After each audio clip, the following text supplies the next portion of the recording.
Bismillahirrahmanirrahim. Assalamualaikum warahmatullahi wabarakatuh, saudaraku umat Islam.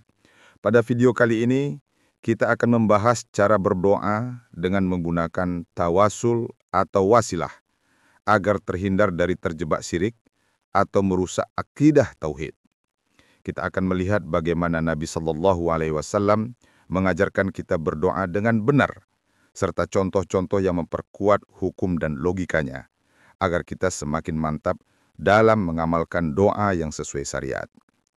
Oleh Dr. Arifuddin Siregar. Pembahasan. Ketika berdoa, dibolehkan menggunakan tawasul atau wasilah kepada suatu makhluk untuk pengantar doa kita kepada Allah Subhanahu wa Ta'ala. Pengantar ini disebut bertawasul atau berwasilah dengan sesuatu untuk menguatkan atau mendekatkan diri kepada Allah Subhanahu wa Ta'ala, agar doa kita didengar dan dikabulkan oleh Allah Subhanahu wa Ta'ala. Ada suatu hadis riwayat Muslim yang menyatakan, pertama, dengan memulai doa kita, diberi pengantar dan mendekatkan diri kita menggunakan sifat-sifat Allah. Misalnya, dengan nama Allah yang pemurah lagi penyayang, atau Allah yang maha suci, atau Allah yang maha mengetahui, maha berkuasa, maha esa, maha segala-galanya. Bismillahirrahmanirrahim atau Alhamdulillahirrabbilalamin diucapkan sebagai pengantar doa kita yang akan kita baca atau kita sampaikan kepada Allah Subhanahu wa Ta'ala. Kedua, dengan amal baik yang akan kita amalkan sebagai berwasilah atau bertawasul kepada Allah Subhanahu wa Ta'ala. Misalnya, seorang yang terkurung di dalam satu gua, maka dia berdoa, "Ya Allah, aku setiap hari yang memberikan atau menyuapi jebuku untuk makan dan minum, serta memberikan susunya setiap hari. Maka ya Allah, aku mohon kepadamu, bukakanlah pintu gua itu, karena bila aku tidak hadir memberinya makan, maka ibuku akan kelaparan." Maka dengan doa si anak ini, pintu gua mulai terbuka. Contoh ketiga, "Ya Allah, aku telah berjanji besok menikah dengan seorang gadis pilihan dan dia sedang menunggu-nunggu kehadiranku. Bila aku tidak dapat hadir menyumpainya, maka gadis pilihanku akan kecewa. Maka ya Allah, bukakanlah pintu gua ini." Maka perlahan pintu gua ini terbuka. Komentar. Adalah dilarang bertawasul dengan orang yang sudah wafat, menggunakan doanya sebagai wasilah untuk menyampaikan doa kita kepada Allah Subhanahu wa Ta'ala, karena dapat terjebak syirik atau merusak tauhid. Sebagai contoh, misalnya sering terjadi di antara umat Islam yang terjebak kepada ajaran atau petunjuk yang diberikan oleh di antara mereka para ulama atau ustadz, adalah dilarang membolehkan bertawasul menggunakan orang yang sudah wafat, diminta untuk mendoakan sebagai wasilah kepada Allah Subhanahu wa Ta'ala untuk menyampaikan doa kita. Hal itu bisa terjebak syirik atau merusak tauhid.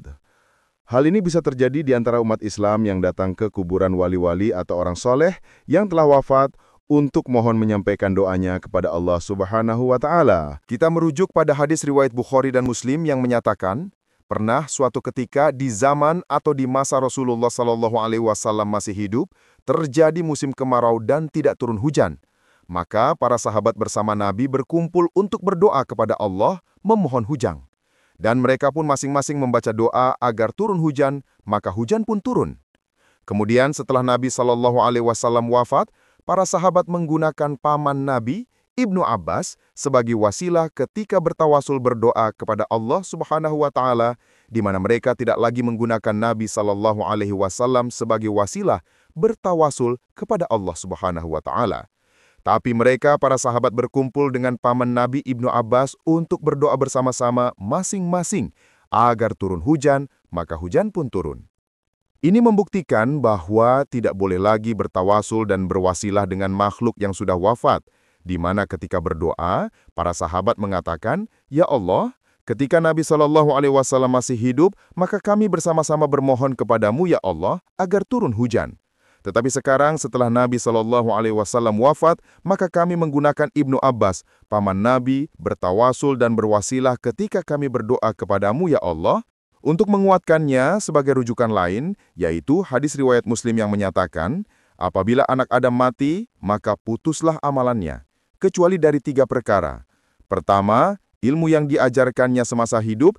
Kedua, harta yang diwakafkan. Ketiga, pahala dari anak soleh yang mendoakannya. Di hadis ini membuktikan, yang sudah wafat tidak bisa berdoa lagi atau berbuat amal, kecuali pahala usahanya ketika dia masih hidup, yang datangnya secara otomatis dan dimanfaatkan orang lain. Komentar. Bila ditanya apa dasar hukumnya atau logikanya, kenapa di antara ulama membolehkan atau mengajarkan, bila hendak berdoa kepada Allah Subhanahu wa Ta'ala, menggunakan wali-wali Allah atau orang saleh yang masih hidup atau yang sudah wafat, sebagai pengantar doa atau rekomendasi doa untuk menyampaikan doa seseorang kepada Allah Subhanahu wa Ta'ala ketika berdoa. Untuk itu, mereka memberi jawaban, katanya bila seseorang hendak melamar kerja, misalnya kepada gubernur, maka menggunakan orang yang bersahabat baik dengan gubernur sebagai rekomendasi atau pengantar permohonannya sebagai jaminan. Atau untuk mendekatkan diri kepada gubernur supaya orang yang memohon kerja ini diyakini oleh gubernur bahwa orang ini orang baik. Disinilah letaknya terjebaknya seseorang menjadi syirik atau merusak tauhid, karena disamakannya Allah Subhanahu wa Ta'ala dengan gubernur, seolah untuk mengenal seseorang yang bermohon kepada gubernur lebih baik bila ada orang yang mengenalkan atau wasilah dirinya. Ketahuilah, Allah Maha Mengetahui, tidak sama dengan gubernur. Kesimpulan, berdoa kepada Allah Subhanahu wa Ta'ala yang benar adalah langsung kita bermunajat kepada Allah Subhanahu wa Ta'ala menyampaikan doa kita. Dilarang menggunakan perantara atau bertawasul atau berwasilah kepada yang sudah wafat untuk berdoa atau menyampaikan doa seseorang kepada Allah Subhanahu wa Ta'ala. Dilarang atau jangan meminta kepada suatu makhluk sebagai wasilah atau bertawasul dengan mengatakan, "Ya Allah, aku menyampaikan doaku kepadamu," bermohon melalui seseorang atau makhluk. Rujukannya hadis riwayat Muslim, di mana seorang anak buta datang kepada Nabi Shallallahu Alaihi Wasallam minta supaya bisa melihat. Maka untuk itu Nabi Shallallahu Alaihi Wasallam berkata, "Ambil wudhu." Setelah selesai, Nabi Shallallahu Alaihi Wasallam menyuruh si anak menyampaikan doanya sendiri kepada Allah Subhanahu Wa Taala, dan Nabi pun berdoa meminta kepada Allah Subhanahu Wa Taala supaya si anak bisa melihat. Jadi Nabi berdoa dengan mengatakan, "Ya Allah, sembuhkanlah penyakit mata anak ini supaya dapat melihat." Jadi Nabi bukan mengatakan, "Ya Allah, aku menyampaikan permohonan atau doa anak ini agar Engkau menyembuhkan matanya agar dapat melihat." Jadi Nabi juga menyuruh si anak berdoa sendiri masing-masing kepada Allah Subhanahu wa Ta'ala. Komentar. Sebagai perbandingan, seorang berkata pada seorang ustadz atau temannya, "Tolong sampaikan doaku kepada Allah Subhanahu wa Ta'ala ketika ustadz ziarah ke kuburan Nabi atau tawaf. Semoga tahun depan aku bisa naik haji." Komentar. Hal ini terjebak menyampaikan doanya dengan perantara atau dianggap tidak bisa doanya sampai pada Allah jika berdoa di Indonesia. Terjebak merusak tauhid, atau merasa harus datang ke kuburan orang tuanya yang jauh untuk menyampaikan doanya kepada Allah karena dia ingin berangkat haji. Padahal dari Indonesia pun sebenarnya orang ini berdoa langsung kepada Allah Subhanahu wa Ta'ala, doanya juga akan sampai. Yang benar atau dibolehkan adalah berkata seperti ini, "Tolong doakan aku semoga tahun depan dapat melaksanakan ibadah haji." Jangan mengatakan, "Tolong sampaikan doaku di Mekah nanti, semoga tahun depan aku naik haji." Wassalamualaikum warahmatullahi wabarakatuh. Jika konten ini bermanfaat, jangan lupa untuk like, komen, subscribe, dan nyalakan lonceng notifikasi supaya tidak ketinggalan video dakwah bermanfaat lainnya. Bagikan juga ke teman dan keluarga agar semakin banyak yang terhindar dari kesalahan dalam berdoa.